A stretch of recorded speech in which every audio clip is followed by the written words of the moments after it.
اور اندر سے ایک ننھی اور سہمی ہوئی سی تشنا لب سبیرہ نکل آتی جو ہمیشہ باپ کی شفقت کے لیے ترستی رہی تھی۔ ایکچولی ہمارا ان سے کوئی رابطہ نہیں ہے۔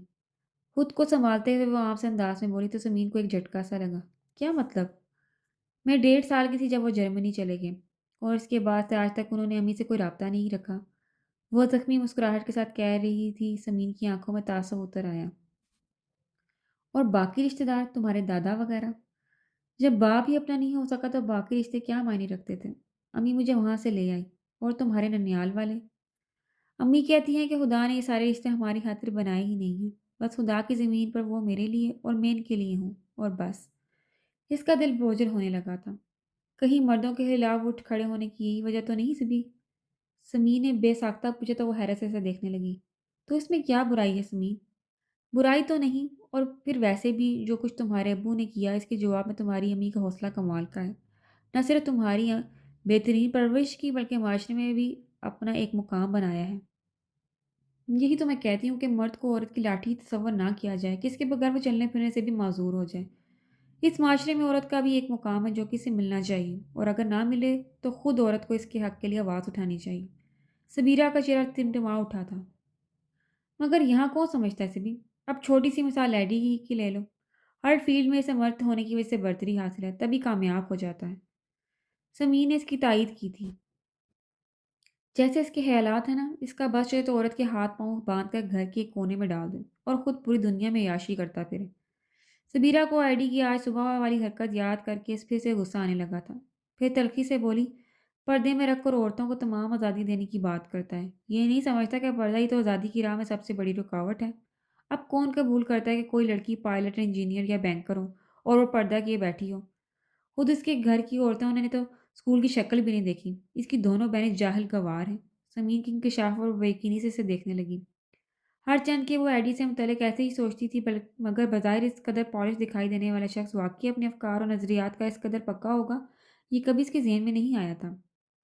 گھروں سے قدم باہر نکالنے کی بھی اجازت نہیں ہے انہیں۔ میرا تو کئی بار ایڈی سے اس بات پر جھگڑا ہو چکا ہے، مگر ان لوگوں کو عورت کو بے زبان جانور سمجھنے کی عادت پڑ چکی ہے۔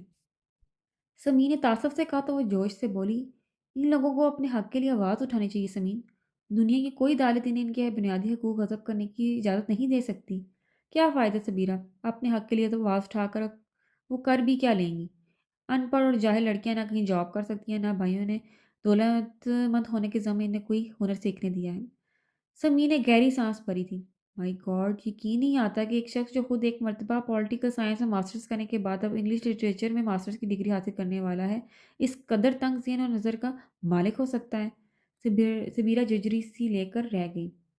آج پہلی مرتبہ سمی نے آئی ڈی کے متعلق اس قدر تفصیل سے بتایا تھا، اور یہ سب کس قدر بھیانک تھا۔ ایسے لوگوں کو گفتار کا غازی کہا جاتا ہے مائی ڈیئر، یہ صرف لفظی آزادی کے قائل ہوتے ہیں۔ اب دیکھا نہیں تمہارے کس قدر خلاف ہے وہ۔ اگر تم کنسرٹ والی رات اس کی آفر قبول کر لیتی تو آج بھی بخوشی ہمیں ساتھ لے جاتا۔ سمی نے کہا تو وہ تنفر سے پر لہجے میں بولی، میں اس جیسی گھٹیا ذہنیت کے لوگوں سے بات بھی کرنا پسند نہیں کرتی۔ اس کی آفر قبول کرنا تو بہت دور کی بات ہے، اور اگر وہ میرے خلاف ہے تو میں بھی اس سے نفرت کرتی ہوں۔ چلو اب دفع کرو اس فضول موضوع کو۔ سمی نے اچانک یہ موضوع بدل دیا تھا۔ میں نے زارا کے گھر فون کیا تھا، وہ کہہ رہی تھی کہ اب آغا جان بہت بہتر ہیں، اور یہ بھی کہ کل ہم ہاسپٹل جانے کے بجائے سیدھے اس کے گھر چلی جائیں۔ آنٹی اور وہ گھر پر ہی ہیں۔ یہ تو اچھا ہو گیا۔ سبیرہ نے اطمینان کی سانس لی تھی۔ وہ تھوڑی پریشان بھی تھی۔ سمی نے کہا تو وہ استفہامی نظروں سے اسے دیکھنے لگی۔ اسے نہ لا علمی کے اظہار کے طور پر شانے چکائے تھے۔ یہ تو اب جا کر ہی پتہ چلے گا کہ اس کی جانیں نہ تو وہاں پر اب کون سا ستم ہونے والا ہے۔ مسلسل سبحان کو کوس رہی تھی، کہیں کنسرٹ والی بات پر تو نہیں جھگڑا ہو گیا؟ سبیرہ کو خیال گزرا، پتہ نہیں، صبح معلوم ہو جائے گا۔ اور اب پلیز تم اپنی بری سمیٹو اور لائٹ آف کرو، سخت نیند آ رہی ہے۔ سمی نے جمائی لیتے ہوئے کہا تو وہ ہنستی ہوئی اٹھ کھڑی ہوئی۔ یہی بری ایگزامس میں کام آئے گی ڈیئر، تو میں تمہاری بری سے کام چلا لوں گی۔ وہ آنکھیں موندے اطمینان سے بولی تو سبیرہ نے اسے گھورتے ہوئے لائٹ آف کر دی۔ اگلے روز صبح صبح ہی سمین کو اس کا بڑا بھائی لینے آ گیا۔ اف سبی، آپ ہی کی بات طے ہو رہی ہے۔ میں بہت خوش ہوں۔ اس قدر اچھا رشتہ تھا، مگر بابا جان نہیں مان رہے تھے کہ لڑکا آؤٹ آف فیملی ہی نہیں، آؤٹ آف کاسٹ بھی ہے۔ وہ جلدی جلدی اپنی اس مختصر سی تیاری مکمل کرتے ہوئے پرجوش انداز میں بتا رہی تھی۔ اچھا، تم زارا سے میری طرف سے معذرت کر لینا، بس 2 ہی دن کی بات ہے، پرسوں واپس آ جاؤں گی تو اس کے آگا جان کی عیادت کو ضرور جاؤں گی۔ اسے جاتے جاتے کہا تھا آج وہ اکیلی تھی تو جلدی یونیورسٹی کے لیے نکل پڑی۔ سمین کدھر ہے؟ شفق نے اسے تنہا دے کر پوچھا تو جواباً اسے ساری تفصیل کہہ دی۔ پروگرام تو یہی تھا کہ آغا جان کو دیکھنے چلیں گے، مگر یار ہاسپٹل کا تو پوچھا ہی نہیں کہ وہ کون سے ہاسپٹل میں ایڈمٹ ہیں۔ شفق نے آخر میں پریشان ہوتے ہوئے کہا تو سمیرہ نے اسے تسلی دی، زارا اور آنٹی گھر پر ہوں گی، ہم سیدھی گھر جائیں گی۔ سمیر نے بتایا تھا کہ اس کی رات زارا سے فون پر بات ہوئی تھی۔ یہ بھی اچھی بات ہے، شفق کو تسلی ہوئی تھی۔ وہ دونوں پیریڈز اٹینڈ کرنے کے بعد کینٹین کی طرف چلی گئیں۔ میں نے جلدی میں ناشتہ بھی نہیں کیا آج، سبیرہ کا کہنا تھا، تو سو شفق کو بھی اس کی تقلید کرنا پڑی۔ Excuse me? وہ بیٹھتے ہوئے ٹھٹک کر آنے والے کو دیکھنے لگی۔ وہ فرحان تھا۔ آپ لوگ کل آقا جان کی عیادت کو جانے والی تھی مگر جا نہیں پائیں، مجھے ایڈی نے کہا تھا کہ آپ لوگوں کو لے جاؤں۔ وہ بے حد شائستگی سے کہہ رہا تھا۔ ایڈی کا گروپ اپنی شائستگی اور اخلاقی کی وجہ سے پوری یونیورسٹی میں پاپولر تھا۔ یہ بھی شاید ان لوگوں کی شخصیت کا ایک رخ تھا۔ دوسروں کو متاثر کرنے کے لیے محمد سادی ضروری تھی۔ ہمیں جانا تو ہے مگر آپ لوگوں کے ساتھ نہیں۔ سبیرہ اندر ہی اندر سلگ اٹھی تھی۔ کس قدر ساہوکار بن رہا تھا یہ ایڈی، یعنی جب اپنی مرضی ہوئی بات مان لی اور جب اپنی مرضی نہ ہوئی تو دوسرے کو ڈیگریڈ کر دیا۔ آپ شاید کل والی بات سے ناراض ہیں۔ وہ مسکرا دیا تھا۔ سبیرہ کی طبیعت سے ان کا پورا گروپ بھی واقف تھا۔ بظاہر نازک دکھائی دینے والی مغرورانہ تیور والی یہ لڑکی اکثر اپنے نظریات کی وجہ سے ایڈی سے الجھتی رہتی تھی، کیونکہ دونوں ہی انگلش ڈپارٹمنٹ کے بہترین مقرر تھے۔ سو مخالفت اور حمایت کے چکر میں اکثر بات تلخ کلامی تک پہنچ جایا کرتی تھی۔ اب یہ ایڈی ہی کا حوصلہ تھا کہ وہ سبیرہ کا سامنا بڑے اطمینان سے کر لیا کرتا تھا، ورنہ ان کا باقی گروپ تو امن عامہ کا نمائندہ بنا اسے چھپتا پھرتا تھا۔ ایسی کوئی بات نہیں۔ شفق نے اپنی امن پسند طبع کی بدولت بات سمیٹنی چاہی مگر سبیرہ نے تیز لہجے میں کہا، ایسی ہی بات ہے، کل جب ہم جانے کو بالکل تیار تھی تب اس نے بہت بدتمیزی کے ساتھ ہمیں ساتھ لے جانے سے انکار کر دیا تھا۔ آئی ایم سوری مس علی، آپ کو کچھ غلط فہمی ہو رہی ہے۔ کل واقعی ہمارے ساتھ شہباز اور اس کے گروپ کے دو تین لڑکے بھی تھے اور ان کی شہرت سے تو آپ واقف ہی ہیں۔ ایڈے نہیں چاہ رہا تھا کہ اسپتال میں ان کی موجودگی میں آپ لوگ وہاں جائیں۔ وہ بے حد سنجیدگی سے کہہ رہا تھا۔ شفق حیرت سے اسے دیکھنے لگی۔ اور پھر کل ایڈی نے ساری بات مس سمین سے کلیئر کر لی تھی۔ مجھے نہیں پتا تھا کہ آپ پھر بھی بات نہیں سمجھیں گی۔ میں کیسے مانوں کہ آپ سچ کہہ رہے ہیں؟ سبیرہ نے ناگواری سے پوچھا تو وہ مضبوط لہجے میں بولا، آپ اس زارا سے کنفرم کر سکتی ہیں۔ کل یہاں سے نکلنے سے پہلے ایڈی نے سبحان کو موبائل پر کال کی تھی اور اسے شہباز اور لڑکوں کی آمد کا بتا کر مس زارا اور آنٹی کو گھر بھجوانے کا کہا تھا۔ سبیرہ نے بے اختیار شفق کی طرف دیکھا جو خود بے یقینی کی کیفیت میں گری ہوئی تھی۔ بیجی کے فیصلے نے سب سے بڑا شوق وقار علی کو پہنچایا تھا۔ بیجی آپ یہ کیسے کر سکتی ہیں؟ خاندان میں رہتے ہوئے یہ سب دیکھنا پڑتا ہے۔ اپنی بھانجی کا گھر اجاڑ کر اپنی بہو لانا میرے لیے بہت شرم کی بات ہوگی۔ انہوں نے خوبصورت ریشمی جوڑے الٹ پلٹ کر دیکھتے ہوئے اطمینان سے کہا، یہ جوڑے انہوں نے وقار علی کی دلہن کے طور پر فوزیہ کے لیے جمع کر رکھے تھے اور ابھی صدیقہ بابی سے کہہ کر انہوں نے یہ سب جوڑے نکلوائے تھے اور ابھی ان کا نئے سرے سے تنقیدی جائزہ لیا جا رہا تھا۔ شادی وہیں ہوتی ہے بیجی جہاں نصیب جڑا ہو۔ میری قسمت میں فوزیہ ہوتی تو اس گھر میں وہی آتی۔ اب آپ یہ زبردستی کا رشتہ اعزاز کے سر منڈنے کی تیاری کیوں کر رہی ہیں؟ وہ جلا اٹھا۔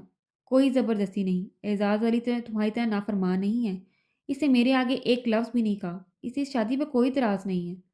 بیجی نے تنزن کہا تو وہ بے یقینی سے انہیں دیکھتا اٹھ کھڑا ہوا۔ اعزاز کو اس نے اس کے کمرے میں جا لیا تھا۔ یہ میں کیا سن رہا ہوں؟ کیا؟ وہ مسکرا رہا تھا۔ وقار علی نے اسے شکی نظروں سے دیکھا۔ یہی کہ تم فوزے سے شادی پر بالکل راضی ہو؟ اب تم تو اپنی گردن بچا کر بھاگ لیے، مجبوراً مجھے ہی قربانی دینی پڑے گی۔ وہ گہری سانس بھرتے ہوئے بولا تھا، تم انکار کر سکتے ہو اعزاز، یہ تمہارا حق ہے۔ وہ بے چین ہو اٹھا تھا۔ اس کے کیے کی سزا اس کے عزیز ترین بھائی کو کیسے ملے یہ اسے کسی طور پر منظور نہیں تھا۔ اب تو جو ہونا تھا ہو چکا۔ بیجی اس کے سامنے اقرار بھی کر لیا ہے۔ اس نے شکل پر مزید مسکینیت ظاہر کی تھی۔ بیجی کو انکار بھی کیا جا سکتا ہے، میں خود بات کر لوں گا ان سے۔ وہ غصے سے کہتا ہوا اٹھ کھڑا ہوا تو اعزاز نے ہنستے ہوئے اسے خود سے لپٹا لیا۔ میں نے اس رشتے کے لیے اپنی تمام تر رضامندی کے ساتھ حامی بھری ہے۔ وہ بولا تو وقار نے شکی نظروں سے اسے دیکھا۔ تم سچ کہہ رہے ہو نا؟ بالکل سچ۔ اب کیا میں تمہاری خاطر یہ ذرا سی قربانی بھی نہیں دے سکتا؟ اعزاز نے محبت بھری لہجے میں کہا تھا۔ مجھے کوئی ضرورت نہیں تمہاری قربانی کی۔ تم خود پر جبر کر کے کچھ فیصلہ نہیں کرو گے۔ وقار نے انگشت شہادت اٹھا کر قطعی انداز میں کہا تو وہ اس کا امتحان لینے والے انداز میں بولا،